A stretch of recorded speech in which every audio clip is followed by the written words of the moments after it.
Mega star Amitabh Bachchan ने green India challenge के तहत लगाया पौधा, नई नस्ल का तहफ्फुज़ जरूरी, रुकन राज्यसभा संतोष कुमार की सताइश। आइंदा 3 दिनों में रियासत के बेशतर इलाकों में बारिश की पेशकयासी, महकमे मौसमियात।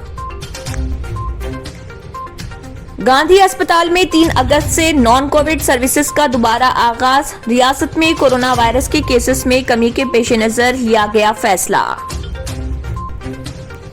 ग्रेटर हैदराबाद आरटीसी जोन को सालाना 540 करोड़ रुपए के नुकसानात, कोरोना बहरान, लॉकडाउन और डीजल की कीमतों में बेतहाशा इजाफा, कार्गो खिदमात से किसी कदर राहत।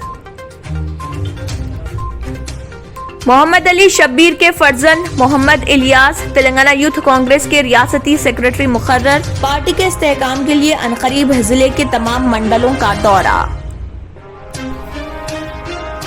करीमनगर पुलिस कमिश्नर बीवी कमलासन रेड्डी का तबादला करते हुए उनकी जगह रामागुंडम के पुलिस कमिश्नर सत्यानारायणा को करीमनगर पुलिस कमिश्नर किया गया मुकर्रर। अगर आपने हमारे चैनल को अभी तक सब्सक्राइब नहीं किया है तो यहाँ पर रेड कलर का सब्सक्राइब बटन दिख रहा है, उसे क्लिक करें और हमारे चैनल को सब्सक्राइब कीजिए और साथ ही साथ बेल आइकन को भी क्लिक कीजिए, जिससे आपको ताज़ा अपडेट मिलती रहे।